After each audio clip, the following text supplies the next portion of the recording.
We are definitely going back there and we will conquer, right? We have not yet given up, neither have we found we can attribute, the failure can only be attributed to us, the way our strategy and the way probably we also did not fully understand how the holding operates. Our understanding of loss was completely different from what actually Ftmo recognizes as losses, as we come to see once we get into the details. So those are valuable lessons that you guys will not have to go through. Those of us who went ahead, we actually faced it and we paid dearly for it, right? So it's an investment we made and we will be getting back there. It's still a good thing. It is doable, only that the strategy that we have been applying, it is perfectly in order. The scalping that we have been learning, it is perfectly in order. Only that we were a little bit lax on the side of risk management in our strategy. And that is the one that now we will aim at tightening, so that now, after we are done that, and I want to tell you one thing, by the way, this Ftmo, if we can be able to trade within their objectives and within their limits, you can proudly pronounce yourself a professional trader. I've looked at this thing keenly, and if it is making pips, we are able to do so. We can make as many as we can, but keeping those pips and the exposure, you may not even lose them, but the exposure itself, risk is not the actual incurring of losses, but risk is actually the exposure. That exposure, the moment you are unduly exposed, you may not actually end up incurring the risk, but rather the losses. But that exposure, if you are exposed to it, that is what risk is all about, and that is what Ftmo aims at, minimizing the exposure, not even the actual losses. That's why actually they look at the exposure, right? So, and the exposure comes as in the form of how at any one time that you have trades running, yeah. In as much as we know there are retracements, and then you continue, then you again you get into profit. That retracement effect, that is where that is what they try to manage,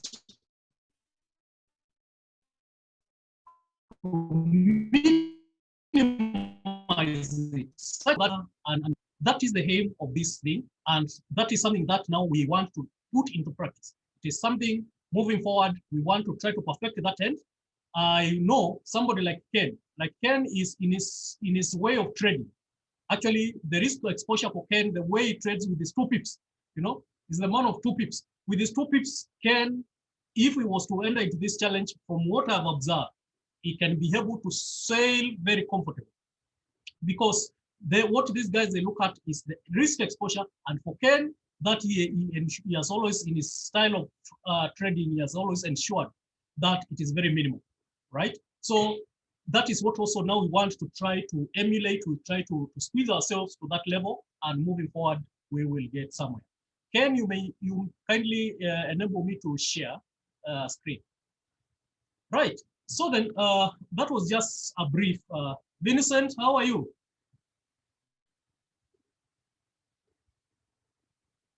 Hi, Vincent, you are with us? Vincent, hello. I think his mic is still not muted. All right, so then for today, I think I'm here. Okay. How has been your week? Yeah, no, it's been okay. I've been a bit slow on the dry run, but I managed to hit the target. I've been trying to take it slow, yes. But also on the basis of probably trying to apply a strategy, seeing the lessons that were learned on the Ftmo. Yes. Trying to minimize what in fact that floating exposure. I found it requires you to wait quite a bit before you can see a trading opportunity. Yes. But I'm on track, so to say. I've hit the 10% target on the dry run. But now it's just going forward. Yeah. All right. Thank you. That's okay. Good. It's good to take it slow. Now that we went and we came back, I believe that we shall all be able to share whatever we have moving forward, so that we can move even with more confidence than before. Right. Then now for today, maybe if we can just jump now into the subject of the day. We were, I think, it is 4 of us who managed to get into the challenge last week. And the 4 of us, we came out, rather we were closed out at different levels. And all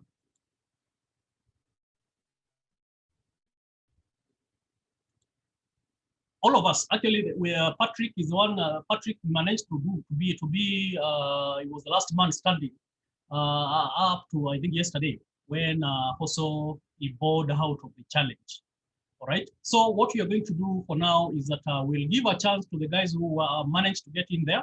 We hear what it is, what exactly how things went, and then we can be able to move from there then and get to the level whereby now we will revisit what exactly the things that we need to do to take note of, and now the step forward from here where we are. How do we now polish those parameters that have been clearly set up, right? So basically that is what we are going to do today. And there was Isaac, we were in the trenches together. Patrick, we were in the trenches. Also, Coach was in the trenches, though he is away. He said he's in rural, he's in Siaya, so the network be very reliable. So he may check so that he can tell us how it played out.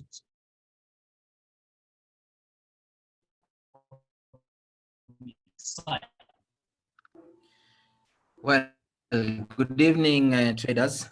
Good evening. Am I loud enough? Yeah, you are very well audible. Well, yeah. Until yesterday, I was the last man standing in the challenge, and I picked up my lessons well. And what I realized with the 5%, actually, the main issue here is the 5%. The 5% rule that they have placed that maybe escaped from our minds when we were doing our training and our dry run. But basically what I picked on that is I was doing the 25,000 account.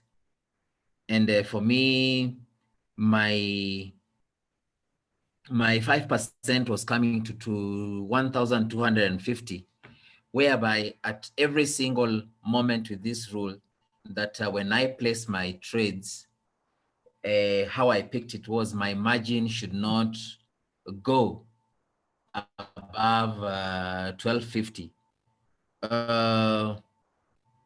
For me, what threw me out, I think I ended up getting to about 1,950, which was way above their 5%. So today I was I just opened a demo for the sake of it, and the 25,000. And as I was doing my trades on it this afternoon, and I realized with the settings that we have of 5 pips, I usually like doing 5 pips and 0.1 as the lot size. I realized when you're placing your trades, you can only place 10 trades for that account. for you to be able to be within their 5% limit. If you do more than that, it skips. So I realized it was coming to about 1,187. If you put an extra, the 11th trade, it skips to about 1305 or 08. So if we can limit ourselves with a maximum take profit of 3 pips and with a stop loss of 35, I believe, because we really have to push our stop loss according to how I learned, then we can be able to push this thing to greater heights. That's the only trick that we need here. And I went further to do it on the same with 5 pips again. It was giving me the same number of trades. If you do the 11th one, it skips. With 5 pips, it comes to 1188. So if you do an extra trade, it skips above the margin that is required of not more than 5%. So those are the lessons that I picked. And I realized as much as they were telling us that we are at liberty to play around with the lot size and stuff, how do we trade, I think they are controlling it with these other terms of 5%. Because when they said the 5%, I think it limits you with the number of trades, and the whole trading process is controlled by them. So those are the lessons that I managed to pick, and willing to practice on them and see if I'll jump in the net again and see what can come of it. Thank you, Patrick. Yeah. One of our heroes. You went to the war and you came back with bruises and with stories to tell. Right? So lesson learned there, and we will all benefit from these knocks that we got out there. Now, Isaac, you are the first guy to get knocked out. Tell us. Good evening to you all. Yeah. Can you hear me? Hi. Can you hear me? We can hear you. All right. Yes. Thank you for calling me out. Actually, very similar sentiments to what Patrick had. What I realized actually, just to start with, I went for the $100,000 pound trade, and obviously with that there was the element that you really to make the 1%, you needed to really play around with the lot size and the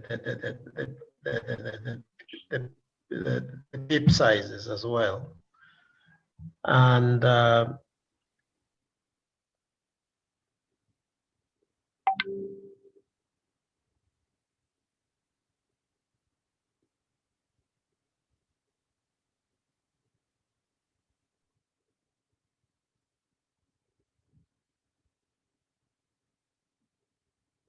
think we seem to have lost Isaac. He had earlier on told me that he has a problem with connection. Maybe he will rejoin us once he's back. Isaac, I can see you. Are you able to communicate? Isaac? All right. Isaac seems to have been disconnected. So I think let me jump in. Maybe he will tell us a little bit more, or later on as he comes back on board. And the first day was a smooth sail for me. I met all the objectives. I did not in kind losses. Even if there were some drawdowns, they were very well within because they were completely cleared by the profit that I had of the day. So I did not. The first day I had a smooth run. It's only that the second day that's where it became a little bit difficult for me. And the mistake, as I had earlier on said, that I made on my part was actually to enter the trade at the wrong time. And this is something that you must underline. You enter this challenge requires that you do perfect timing to something when you speak. This thing requires a lot of patience. Just sit back and watch, until when you can see now the market now has actually made up its mind and it is starting to move. That's the best time that you not expose yourself to the drawdowns. Those drawdowns that happen when you have entered trades, and because the market was not moving, it starts possibly retracing. Well, it may retrace a little bit down, but by the time it is turning around, again, the 5% you are beating. So basically, that is what did me. I made a mistake that I was an import. I ran losses, needed the 5%, and even the 10%. My drawdown went to below the 10%.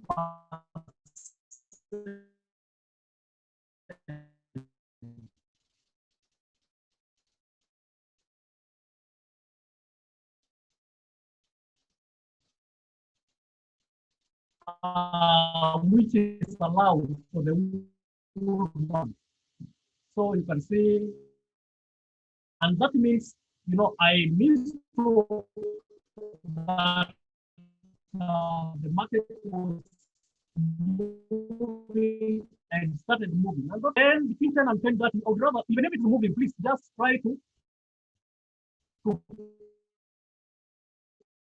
fight those early movements are usually not certain, very rare. Sometimes, well, it may break out and go. Fine enough. Don't feel like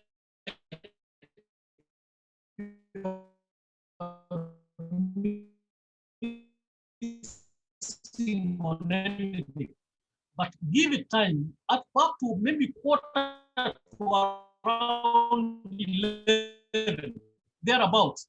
Now that is a good. If when it retraces, it will not go so far away because already 5% still goes and be able to take your profits. Setup. Then now you in this trade. The thing is that you need to get good setups, and you just need 2 of them in any one day. Good setup. Don't just enter anyhow. Wait for a perfect setup. Enter the first one. Once you have cleared that one, again, wait a minute. Just wait shortly. Let the market retrace. Take your second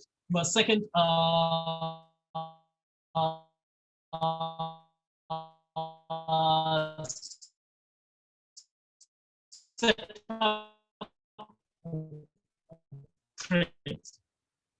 If you do so, you stand ahead the 10% run for the whole for the whole period that will be trading, right? So for me, that was what I took, and it's a lesson that I saw it happening earlier in the morning.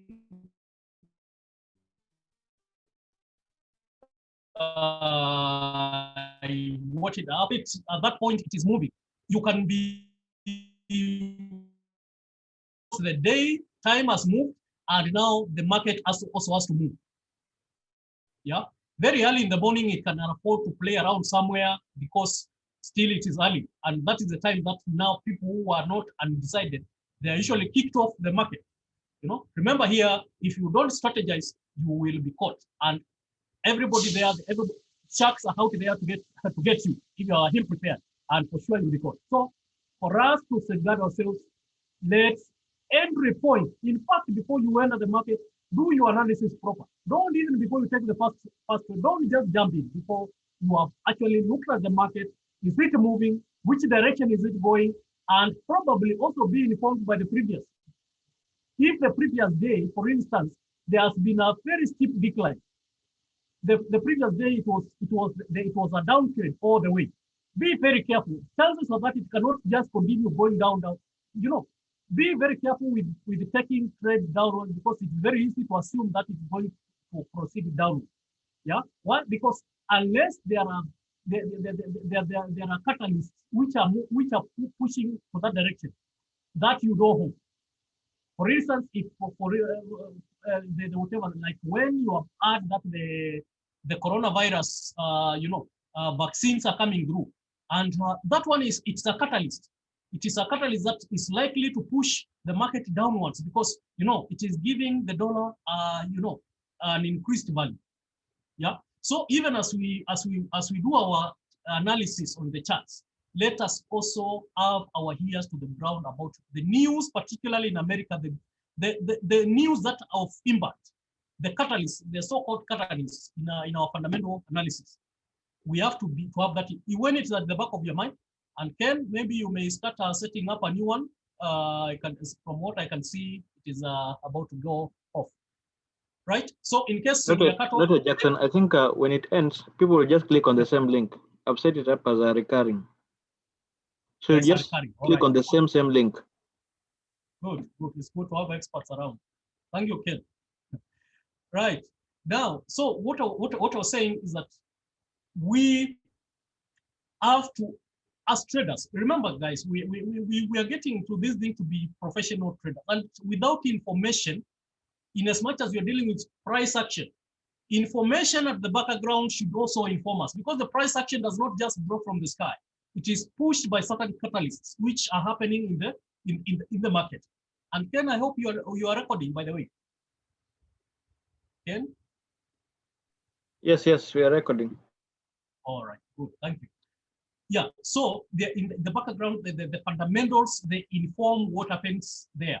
Because price action is what we are seeing, but there is a force that is making that price action move in the manner in which it's moving. And that's where we come in. We are traders. We can't just sit back there. You don't want to know what is happening, particularly in the US economy.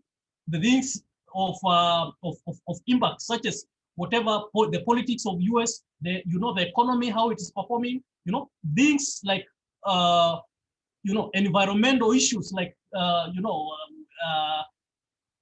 earthquakes and use these hurricanes. These things are usually of huge impact, and whenever they happen, for sure they will affect they will make the markets move, right?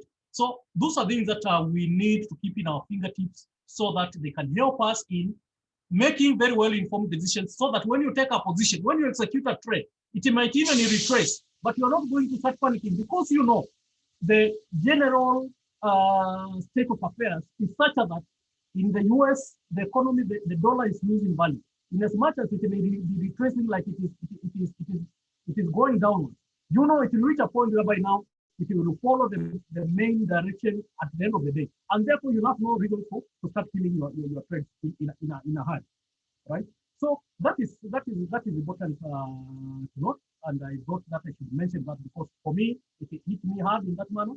And point of entry, before you click your first trade, please be sure you are not entering a trade that you will quickly again find yourself wanting to kill.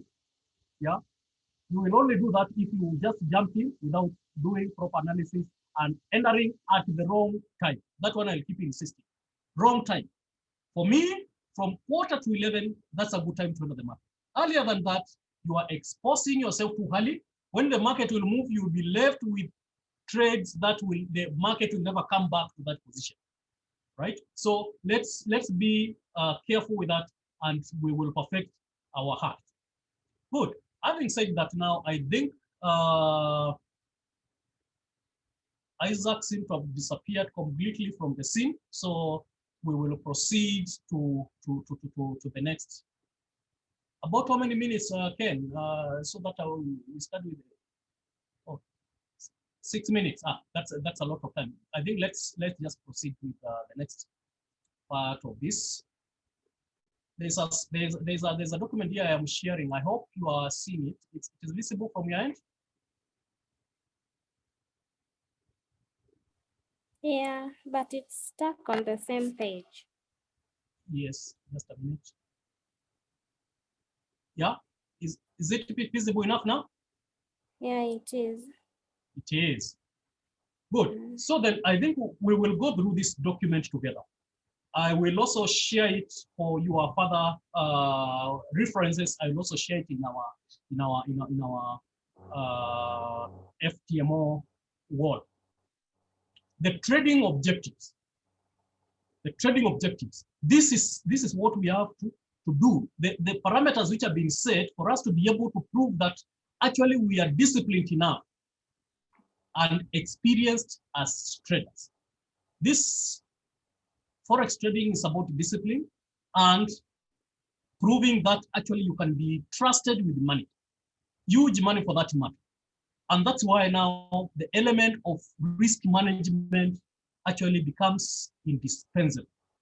Yeah, and that's why it is that thinking that has informed Ftmo in setting up these parameters that they have set.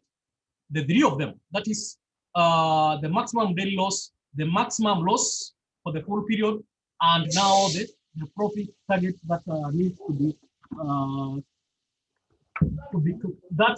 the profit target that you should aim at by the end of the month, the period, that trading period that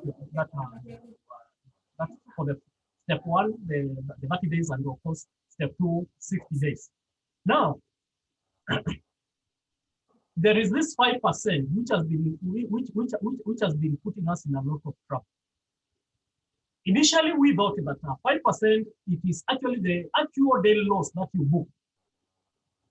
That is what we thought when we were going into the challenge. But what we realized is this: it is us who had not read the literature clearly, because when I was going through the literature now with the benefit of hindsight, these things, if we had read hard enough, we would have seen them, and because they are very clear, right? So 5%, when they talk about 5%, this, like for instance, now let's talk about 10,000 account.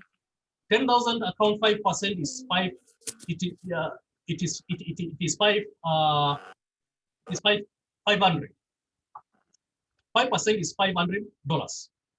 Then it means that the moment that you have started trading, you have to keep your eye on the equity. That is the running balance. Not, you have to keep when you look at the bottom of the C trader, right on the right, on the far right, there is that is the net profit or loss. That figure there, which keeps running up and down, depending on how your trade is going.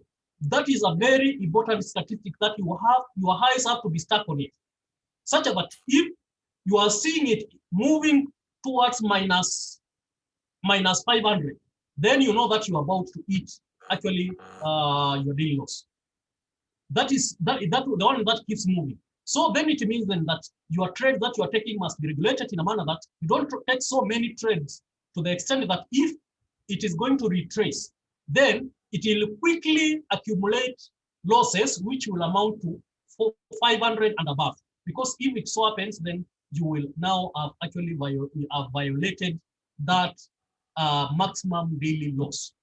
Not that you, by the way, you might even go up to 500 or even 1,000 minus 1,000, but eventually the market retraces and it comes back and you take profit. You end up not recording. If you are to close your trading at that point in time, you will actually be having profits in your account, but you will still be deemed to have violated that maximum daily loss, because you went below the 5%. But there's something else that I noticed also. Yeah, if for any reason you are to go below the 5%, then you would better then ensure that you close your day with a profit that can possibly be, when you take the profit, you had to the loss that you had incurred. Maybe let's for instance that your floating loss went all the way to 600. Okay, but eventually it came back and you ended the day with the profit. If you end the day with for instance $200, when you take 200 plus minus 600, you will be left with minus 400, and that way you will be deemed not to have floated violated the rule that day. Okay, this is now what you are calling the counting formula.